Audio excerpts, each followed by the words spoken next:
भैया होन एक समय की बात है। एक किसान था। उसने अपने खेत में गन्ने बोए थे और गन्ने बड़े बड़े हो गए थे। किसान दिन भर तो खेत में रहता था, पर शाम को वह घर चला जाता था। जब गन्ने पक गए तो क्या मोदी जी, दूसरे ने उनके गन्ने काट ले गए क्या? नहीं योगी जी, किस्सा आगे तो सुनो, बड़ा मजा आएगा। गन्ने जब पक गए तो उन गन्नों को खाने के लिए इंद्र का हाथी आता था। वह रोजाना रात में आता था और गन्ने खाकर चला जाता था। किसान जब दिन में जाता था, उसको लगता कि गन्ने कम हो गए हैं और गन्ने टूटे फूटे दिखाई दे रहे हैं। तो किसान ने सोचा कि रात में कोई न कोई जरूर आता होगा गन्ने खाने के लिए। तो वह किसान खेत में रात रुका और भैया रात हुई तो इंद्र का हाथी गन्ने खाने के लिए आ गया। और इंद्र का हाथी अपनी धुन में गन्ने खाए जा रहा है और इधर से किसान एकदम तुक लगा के बैठा ही था कि कब कौन आए, कब मैं उसको पकड़ूं। तो भैया हाथी तो गन्ने खा रहा था, इधर से किसान गया। मोदी जी, हाथी ने तो एक ही सुन में वो किसान को चित कर दिया होगा चारों कोने। नहीं भैया, सुनो तो सही, मैं बता रहा हूँ। किसान ने भैया हाथी से कहा कि तुम कहाँ रहते हो और मेरे खेत के गन्ने खाने के लिए रोजाना आ जाते हो? अगर तुम मेरे गन्ने खा जाओगे तो मैं क्या खाऊंगा और मेरा परिवार क्या खाएगा? तो भैया हाथी ने किसान से कहा कि भैया एक काम करना, मेरे को तुम्हारे गन्ने अच्छे लगते हैं तो मैं तुम्हारे गन्ने खा लेता हूँ और मैं तुमको, तुम मेरे लोग चलना, मैं तुमको वहाँ पर लड्डू खिलाऊंगा। तो किसान ने कहा कि चलो ठीक है, पर मैं तुम्हारे साथ जाऊंगा कैसे? मोदी जी, सिंपल सी तो बात है, हाथी अपनी पीठ पर बैठा रहता, वो चला जाता। नहीं राहुल भैया, ऐसा नहीं है।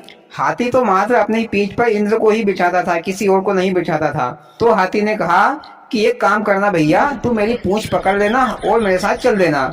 तो किसान ने भैया हाथी की पूंछ पकड़ ली और हाथी आकाश में उड़ गया। उड़ते उड़ते वह अपने इंद्रलोक पहुंच गया और हाथी ने भैया किसान को जहाँ पर लड्डू रखे थे वहां पर लाकर छोड़ दिया।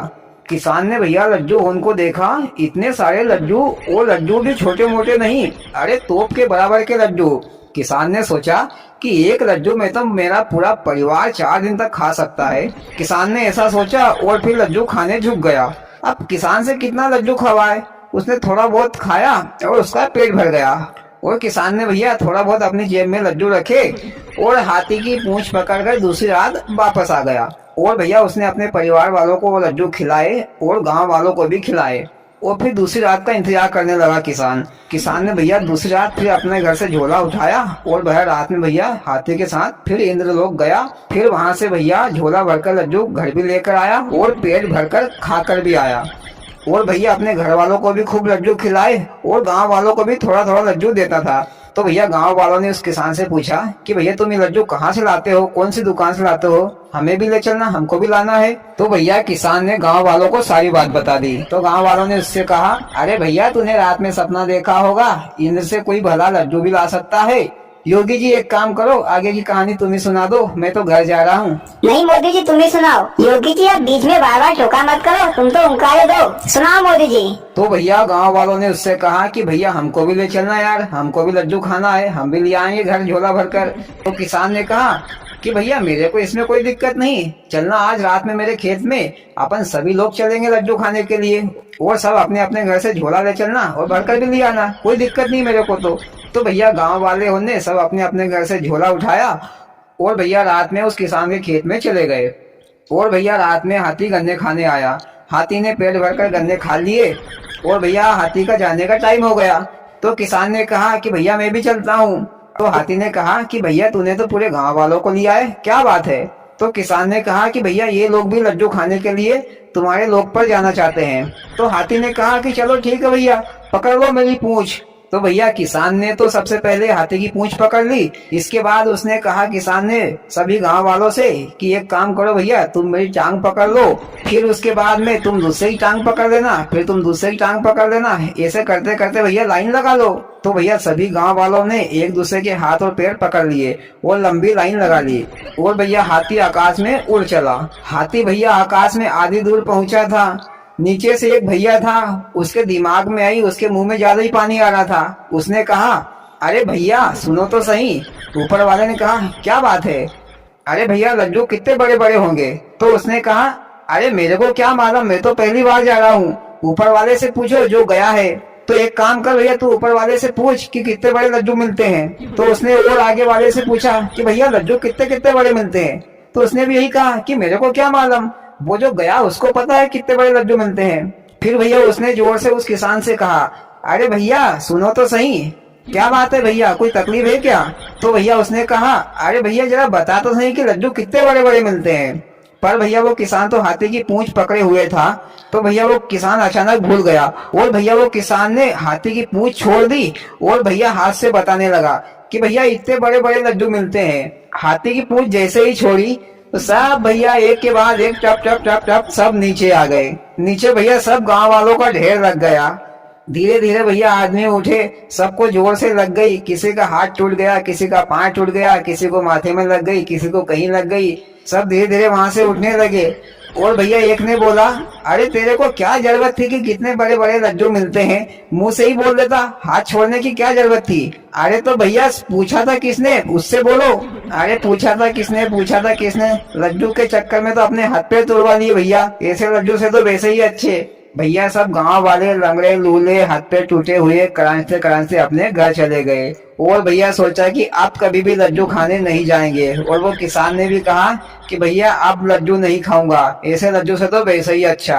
और भैया किस्सा खत्म। वाह मोदी जी, मजा आ गया तुम्हारा किस्सा सुनकर। गांव वाले बड़े लालची हो गए थे लड्डू खाने के लिए। अरे बीच में रास्ते में पूछने की क्या जरूरत थी कि कितने बड़े लड्डू मिलते हैं, खाकर आ जाते चुपचाप। चलो ठीक है, वो तो होने को कौन टाल सकता है। हाँ तो भैया आपको मोदी जी का किस्सा कैसा लगा? अच्छा लगा तो प्लीज वीडियो को लाइक और चैनल को सब्सक्राइब जरूर करिए। भोलेनाथ सबके साथ। मैं तुमको बड़ा ही दिलचस्प किस्सा सुनाता हूँ। एक बार सुखी लाला ने अपने गांव में 10 बीघा जमीन खरीदी। सुखी लाला वैसे तो अपनी दुकान चलाते थे, उन्हें खेती करने का कोई भी तरीका पता नहीं था। सुखी लाला ने अपने खेत में गन्ने बोए। जब गन्ने पक गए तो एक हाथी आकर उन सारे गन्ने को खा गया। फिर से सुखी लाला ने खेत में गन्ने बोए, फिर से वह हाथी आकर गन्ने खा गया। लालाजी बड़े चिंतित थे कि इस हाथी को कैसे रोका जाए। लालाजी दुकान पर बैठे बैठे ये सोच रहे थे कि एक गरीब आदमी उसकी दुकान पर आया। उसका नाम था कर्जादास।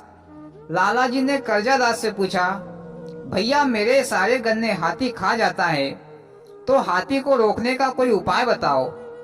कर्जादास बोला, लालाजी सिंपल उपाय है, आपके खेत के चारों ओर दीवार खड़ी कर दो तो हाथी अपने आप ही रुक जाएगा। फिर लालाजी ने अपने खेत के चारों ओर ऊंची ऊंची दीवार खड़ी करवा दी। तब से लालाजी के खेत में हाथी का आना बंद हो गया। परंतु लालाजी को दीवार को चुनवाने में कर्जा बहुत हो गया था, तो लालाजी अपनी दुकान की कमाई और खेत की कमाई को कर्जा उतारने में लगा देता था। तो लालाजी बड़े चिंतित थे कि कर्जा कैसे उतारे। फिर कुछ सालों बाद कर्जादास फिर से लालाजी की दुकान पर आया तो लालाजी ने कहा, भैया कर्जादास हाथी का आना तो बंद हो गया, पर कर्जे वालों का आना जाना चालू हो गया। दीवार चुनवाने में इतना कर्जा हो गया, जितने की जमीन नहीं थी उससे 4 गुना कर्जा हो गया। तो भैया कर्जादास कर्जा उतारने का कोई उपाय बताओ। तो कर्जादास बोला, लालाजी मैंने तो अपनी शादी के लिए कर्जा लिया था, जिसको आज तक चुका रहा हूँ, पर चुकता ही नहीं है। लालाजी गंगा का पानी और कर्जे को चुकाना कभी खत्म नहीं होता। अरे जब मैं नहीं कर्जा चुका पाया तो मैं तुमको क्या उपाय बताऊं। सुखी लालाजी, आज से तुम्हारा नाम दुखी लाला रख लो और कर्जे के नाम पर दुखी होते रहो। अरे मैंने तुमको कुएं में कूदने की कहा था, तो तुमको तो सोचना चाहिए था कि कुएं में कूदोगे तो हाथ पैर भी टूट सकते हैं। अरे कूदे भी तो अपने आप पर भरोसा विश्वास होना चाहिए। किसी के कहने से कोई भी कार्य बिना सोच विचार किए एकदम से नहीं करना चाहिए। लालाजी मेरी एक बात सुनो सबकी और करो मन की। और भैया किस्सा खत्म। वाह मोदी जी, क्या मजेदार किस्सा सुनाया, सुनकर मजा आ गया। और भाइयों आपको कैसा लगा मोदी जी का किस्सा? अच्छा लगा हो तो प्लीज वीडियो को लाइक और चैनल को सब्सक्राइब जरूर करें। भोलेनाथ सबके साथ।